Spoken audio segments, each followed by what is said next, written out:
inicio hoy a una serie, al programa de hechos y procesos de la historia de Colombia. Y vamos a comenzar planteando un tema que es vital, ¿no? Para cualquier historia, ¿no?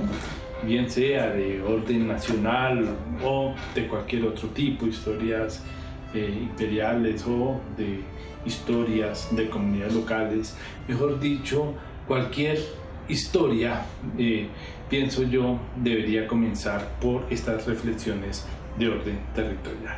Bueno, y para ello nos vamos a remitir al siglo XVI, pero nos vamos a remitir a ese siglo no con el propósito de plantear que nuestra territorialidad o la territorialidad latinoamericana tiene que ver fundamentalmente con los procesos de población de ciudades o de villas o de parroquias, en fin, que adelantaron las huestes españolas, ¿no?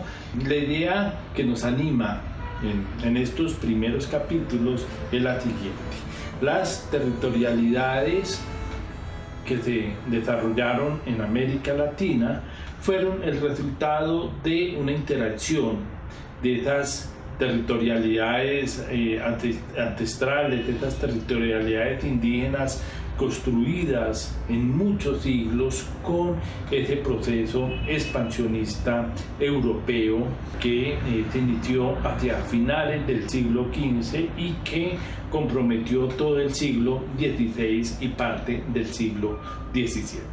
De manera que para las referencias a estos procesos de territorializaciones vamos a hacer uso de un concepto propuesto por Frederick Turner hacia finales del siglo XIX, más o menos hacia el año de 1894.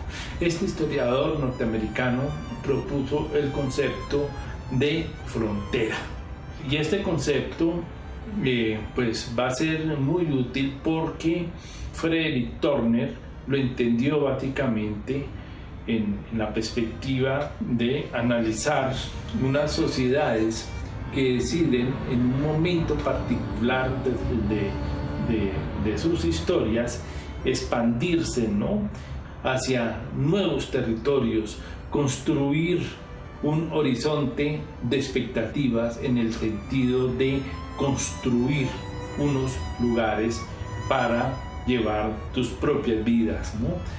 Sus vidas no en términos individuales, sino sus vidas en términos colectivos, es decir, para encontrar un lugar en el cual fundar una comunidad.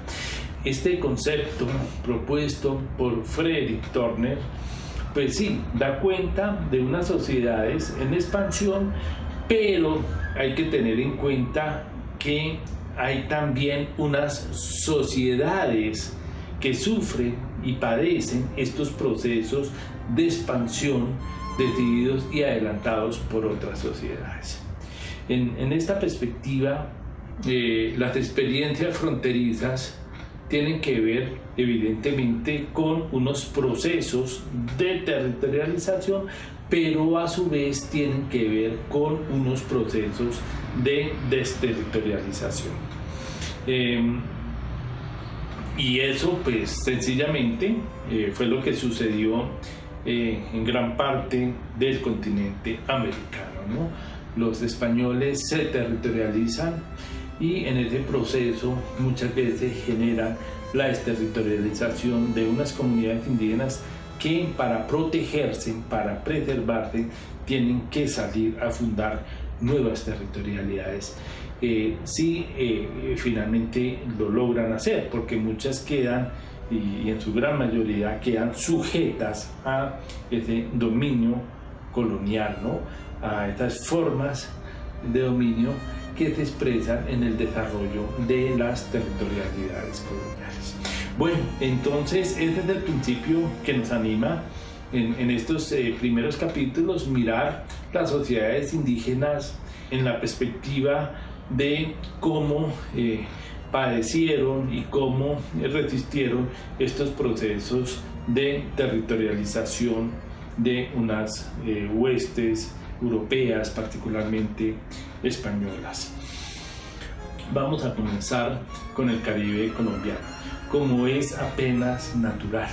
¿Y por qué es apenas natural comenzar por el Caribe? Porque sencillamente el Caribe, ¿sí?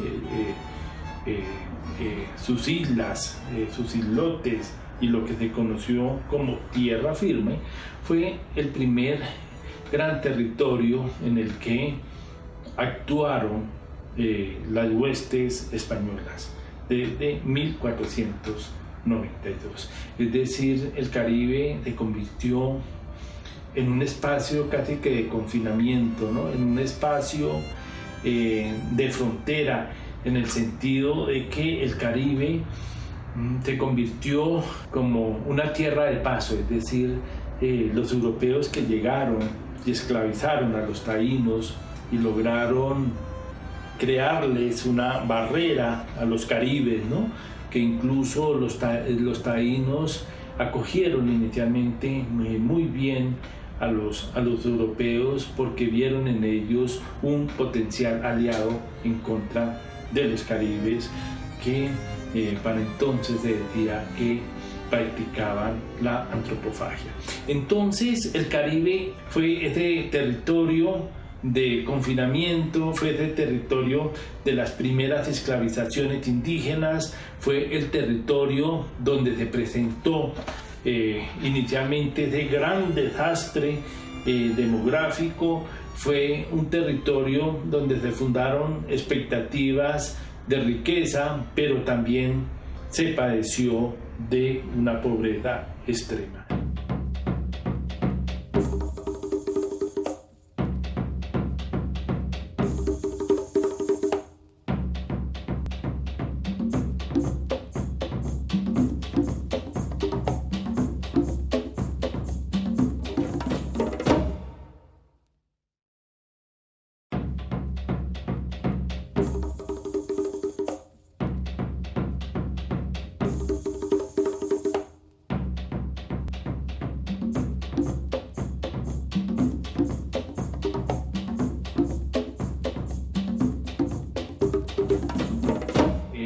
Caribe se llevaron a cabo pues muchos enfrentamientos, no solamente entre unas huestes conquistadoras y unas comunidades indígenas que empezaron a resistirlas, sino también entre los mismos conquistadores.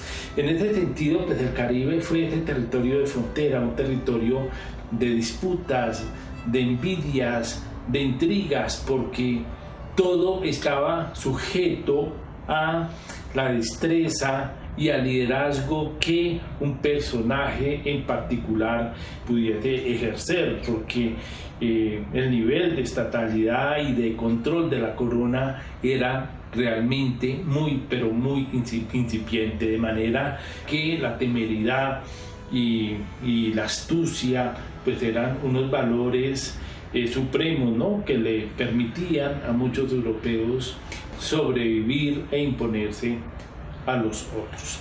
Bueno, entonces comenzar por el Caribe pues es muy importante porque el Caribe empezó a ser explorado por los españoles casi desde el momento mismo en que llegan, más o menos hacia 1400, efectivamente hacia 1492, pero ellos empiezan ya exploraciones relativamente sistemáticas hacia el año de 1502.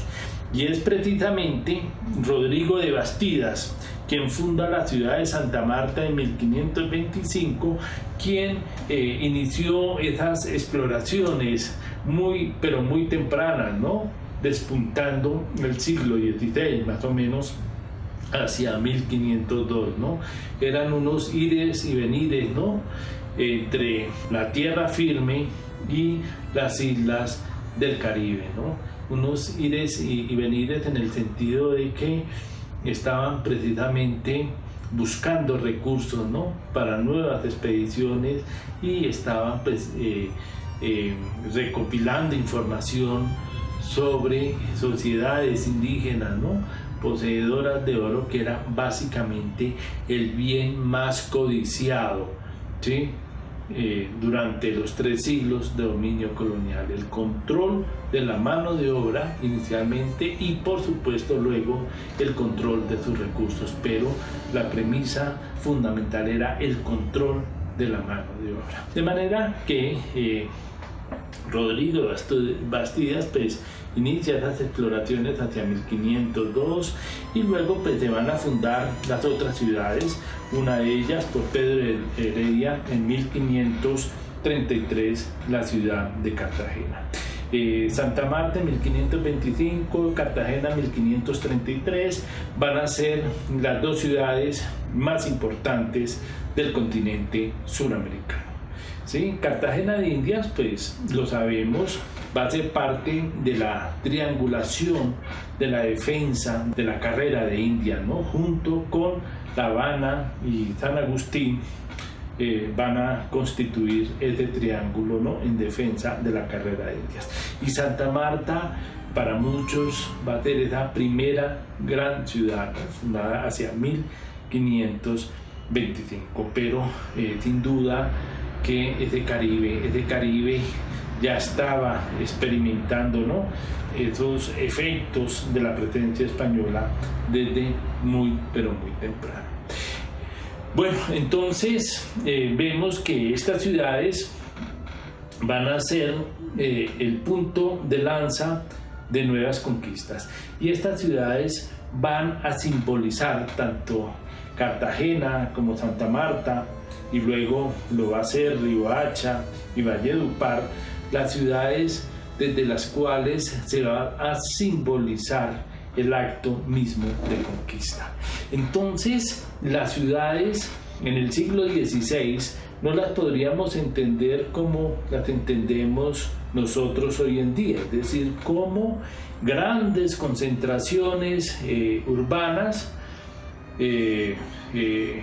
asociadas a una división social del trabajo, sino que por el contrario, ciudad en el contexto colonial es básicamente un acto jurídico en el que interviene el rey. El rey es el que otorga el título de ciudad, y ciudad funda una jurisdicción, y fundar una jurisdicción es tener pleno dominio, ¿sí?, sobre unas comunidades locales.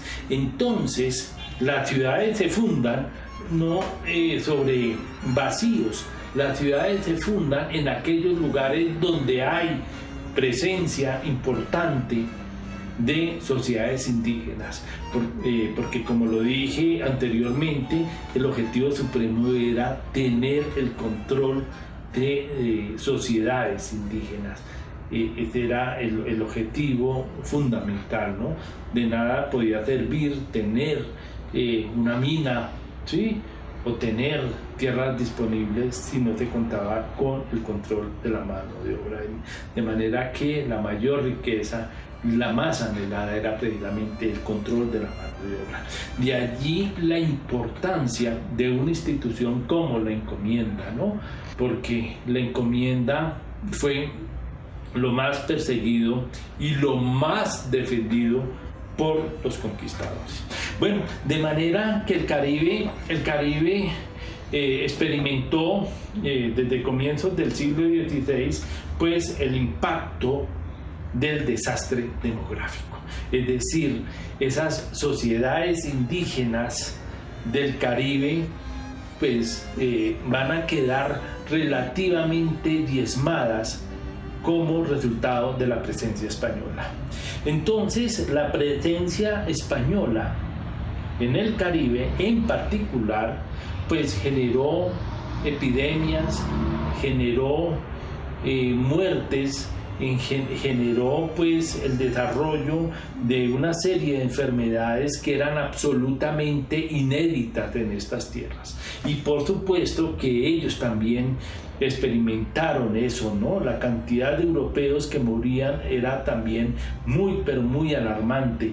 Morían en virtud de la escasez, del hambre, pero también de las enfermedades. De manera que la protagonista en todos estos procesos de comienzos del siglo XVI es precisamente la enfermedad. Fue uno de los factores que más contribuyó a que la población indígena en el Caribe quedara relativamente diezmada. Pero no solamente fue ese factor, hay que sumarle también el de la guerra y el de la esclavización.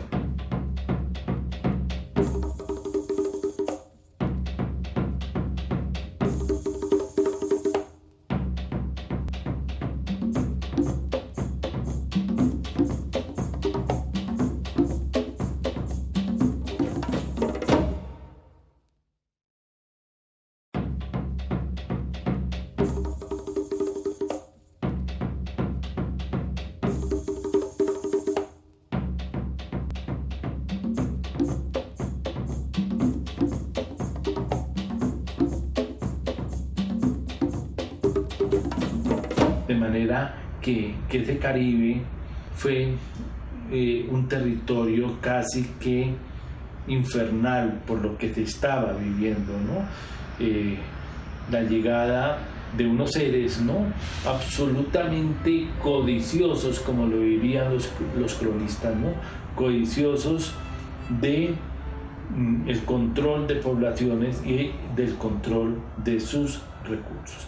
De manera que estos conquistadores dejaron registro, ¿no?, y que estos fueron recogidos por los primeros cronistas de los bienes, ¿no?, y de lo que más les llamaba a ellos la atención cuando entraban a unos territorios. Me he permitido extractar algunas citas de don Juan de Castellanos, que fue uno de los grandes cronistas y ha sido pues una fuente muy importante para los estudios coloniales, ¿no? Nos dice don Juan de Castellanos, a propósito de una expedición ordenada por Bastidas en 1525 y llevada a cabo por Palomino: metiéronse muy adentro de la sierra, viendo tan mal parada ya la cosa, con ser populosísima la tierra de gente por extremo belicosa.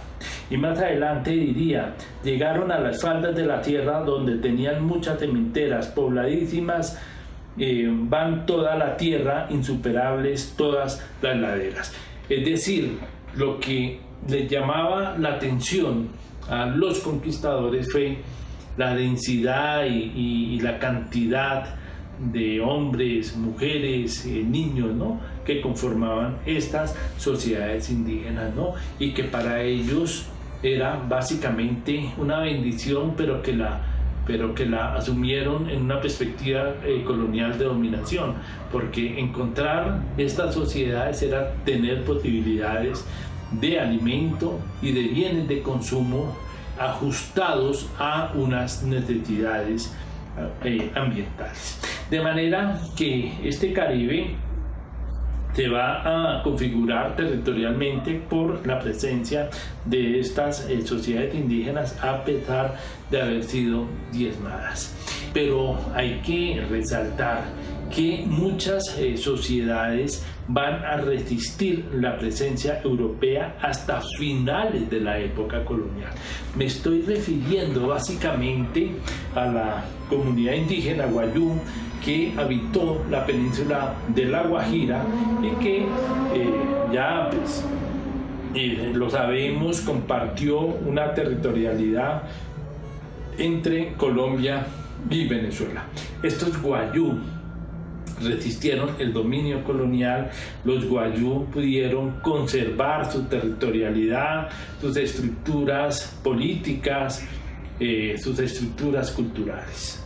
Pero lo mismo sucedió con una población muy importante del Caribe, como fueron precisamente los motilones.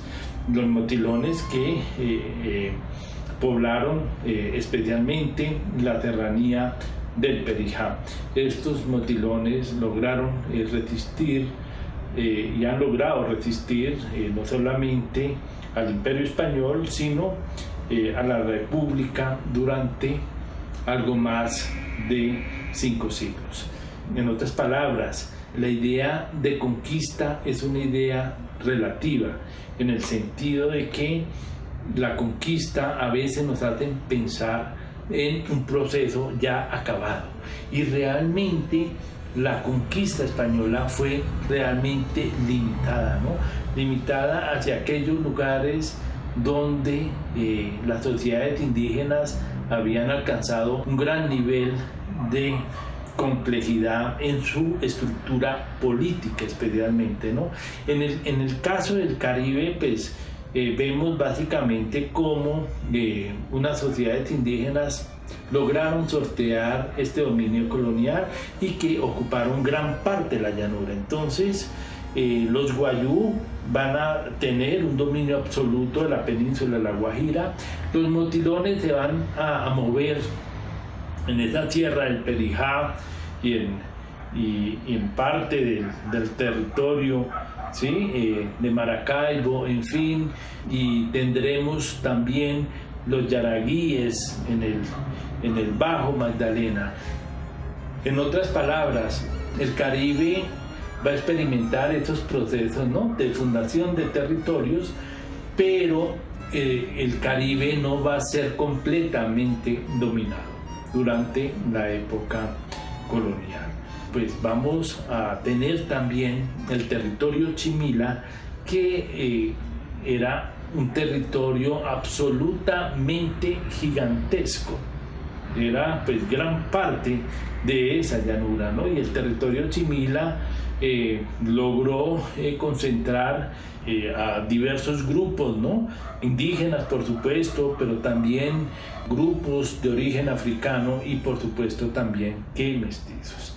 Entonces, en conclusión, tendremos en el Caribe pues unas ciudades portuarias muy, pero muy importantes, pero también unas ciudades del interior como Valledupar, Tenerife, en fin, que van a ser avanzadas en este proceso de dominio de unas sociedades indígenas. Pero el punto central del Caribe es que ese Caribe va a ser un territorio donde la distensión política y el bajo control la van a determinar en muchos aspectos. Bueno, luego en otros capítulos haremos comparación desde otras zonas andinas hacia este Caribe en particular. Muchas gracias.